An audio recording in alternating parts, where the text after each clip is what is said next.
Welcome to नैक GS classes. आज की इस क्लास में हम कंटिन्यू करेंगे गुप्त साम्राज्य के जो महत्वपूर्ण शासक हैं। लास्ट क्लास में हमने रामगुप्त तक पढ़ा था, आज हम उसको कंटिन्यू करेंगे। अब जो महत्वपूर्ण शासक हैं वो हैं चंद्रगुप्त द्वितीय। ठीक है, चंद्रगुप्त द्वितीय ये 385 से 415 ईस्वी तक इन्होंने शासन किया है। ठीक है, तो इनकी माता का जो नाम था वो महिषी था। इनकी पत्नी जो थी ध्रुव देवी थी। ठीक है, ध्रुव देवी थी इनकी पत्नी।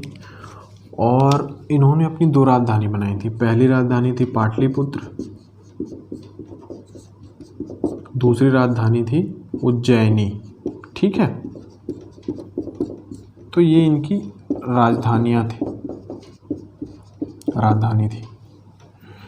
और एक महत्वपूर्ण बिंदु फिर क्या है कि इनके और नाम थे, उपाधियां मिली हुई थी इनको। विक्रमादित्य, ठीक है, विक्रमादित्य। उसके बाद एक और नाम मिला था इनको, परम भागवत। ठीक, और नाम भी थे इनके, जैसे देवगुप्त, देवराज, ऐसे नाम थे इनके। इनके शासनकाल में फाहियान आए थे, चीनी यात्री। अपनी यात्रा वृत्तांत में बताया है कि एमपी, मध्य प्रदेश, ब्राह्मणों का देश है।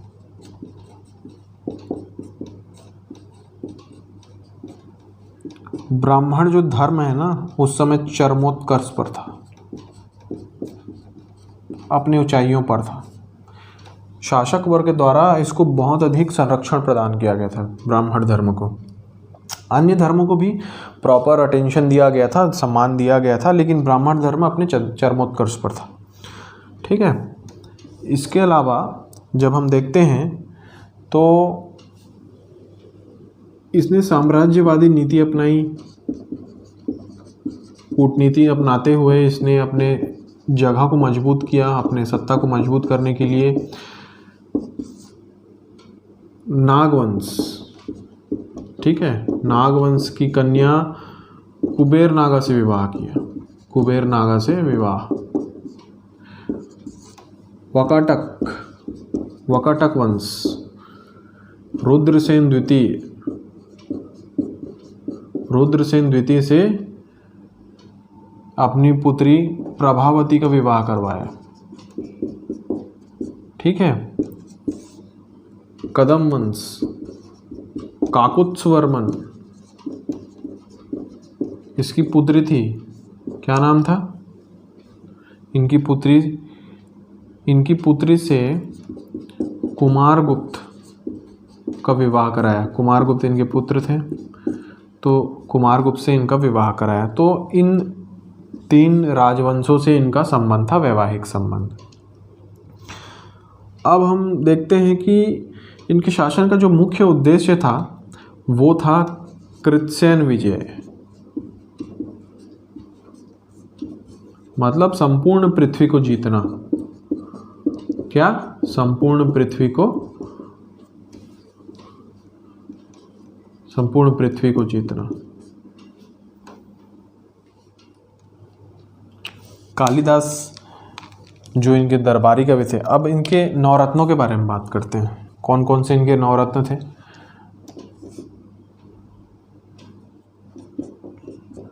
नवरत्न कालिदास, ठीक है,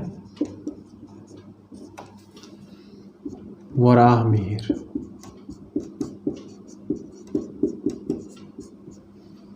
धन्वंतरी, शुक्र, बेताल, भट्ट, छपड़क, शुक्र, बेताल, भट्ट, छपड़क और वर्रुधि, अमर सिंह, अमरकोश के रचयिता अमर सिंह। तो ये नवरत्न थे उनके दरबार के। चंद्रगुप्त द्वितीय के शासनकाल को गुप्त वंश के शासनकाल का स्वर्ण युग कहा जाता है। जिनके दरबार में ऐसे ऐसे महान विद्वान विशेषज्ञ हों तो वास्तव में उसका शासन स्वर्ण युग के बराबर ही होगा। तो ये उनके नवरत्न थे। अगर विजय की बात करें तो पश्चिम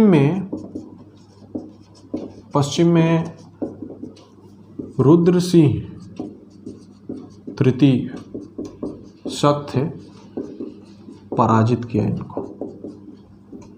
यहीं पे इनको सकारी की उपाधि मिली। किसकी? सकारी की उपाधि मिली। ठीक है। ये जो हैं अन्य धर्मों को भी बराबर सम्मान देते थे। जैसा हमने देखा कि ब्राह्मणों का चरमोत्कर्ष काल था ये शासनकाल, तो ये अन्य धर्मों को भी सम्मान करते थे।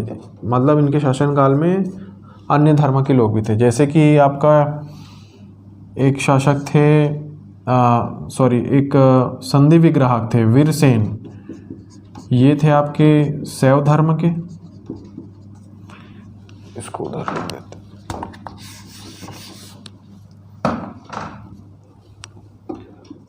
वीरसेन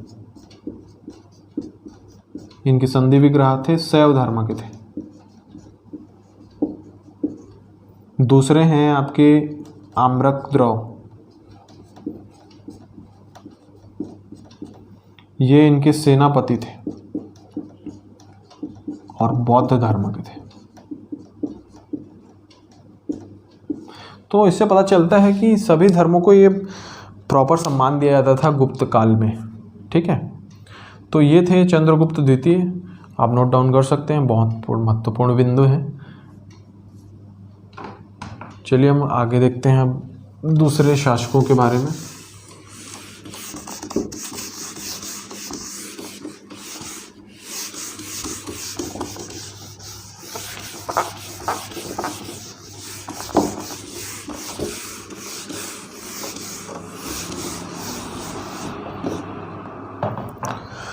दूसरे शासकों के बारे में जब हम देखते हैं तो उसमें आता है नाम कुमारगुप्त का।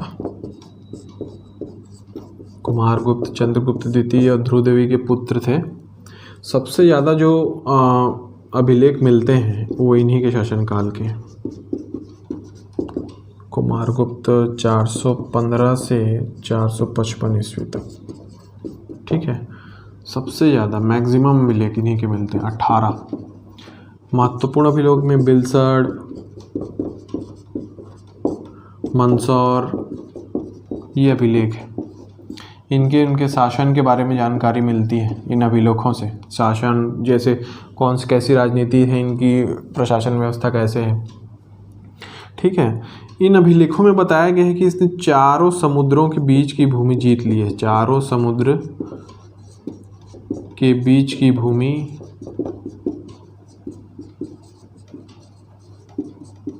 जीत ली है। ठीक है।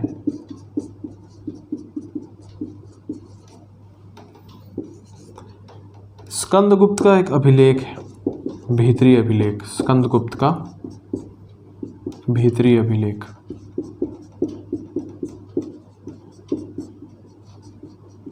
उससे पता चलता है इसके शासनकाल में पुष्यमित्रों का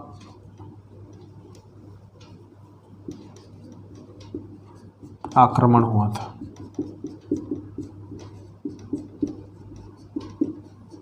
ठीक है।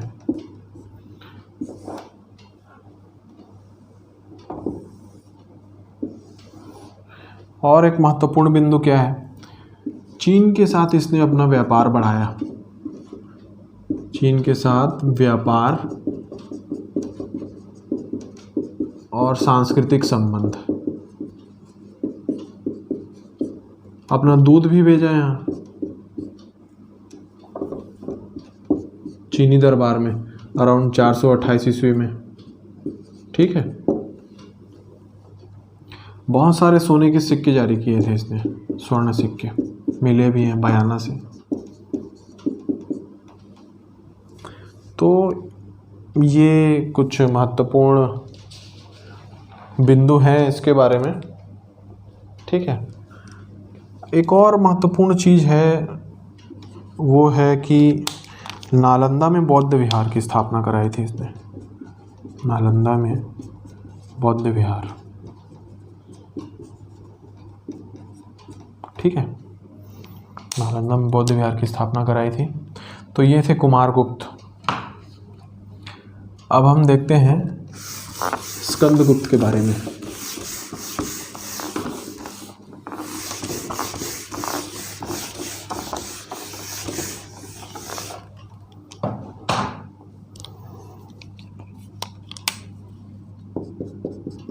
स्कंदगुप्त,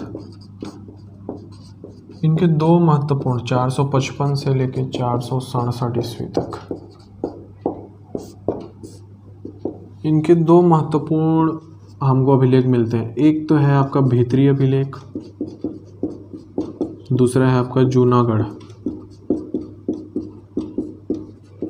अभिलेख, ठीक है। ये दो अभिलेख मिलते हैं। जूनागढ़ अभिलेख से जानकारी मिलती है कि गिरनार पर्वत में सुदर्शन झील का इसने कायाकल्प करवाया, जीर्णोद्धार कराया। कौन किया? चक्रपालिक, इसके प्रांतपाल का बेटा था चक्रपालिक, तो उसने कराया। हुणों का आक्रमण हुआ इसके शासनकाल में, हुणों का आक्रमण, ठीक है। और एक महत्वपूर्ण पॉइंट क्या है? एक और महत्वपूर्ण पॉइंट है कि इसने अयोध्या को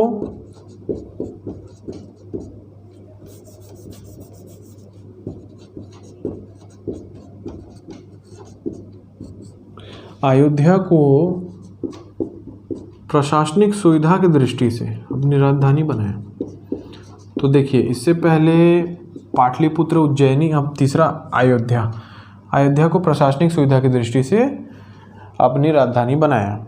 तो ये थे स्कंदगुप्त। इसके बाद परवर्ती शासकों में और कोई महत्वपूर्ण शासक नहीं हुए, लेकिन कुछ महत्वपूर्ण शासक थे, जैसे कि आपके पुरुगुप्त,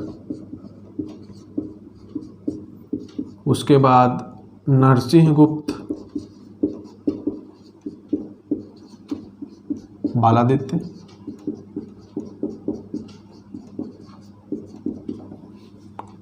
उसके बाद थे आपके भानुगुप्त,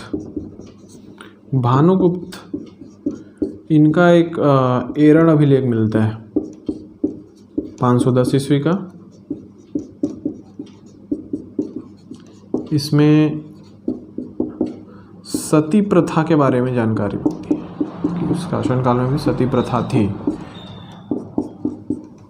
स्त्रियों को बाल विवाह कर दिया जाता 12-13 वर्ष की आयु में, और मृत्यु होने पर, पति की मृत्यु होने पर या तो विधवा हो जाती थी या फिर उन्हें सती होने के लिए प्रेरित किया जाता था, ठीक है।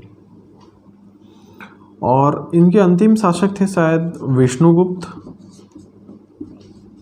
और या फिर कुमारगुप्त तृतीय।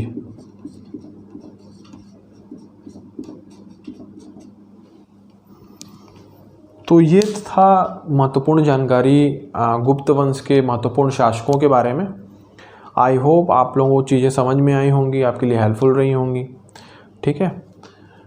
तो अगर आपने यहाँ तक वीडियो को देख लिया है तो वीडियो को लाइक कर दीजिए, चैनल को सब्सक्राइब कर दीजिए। Thank you.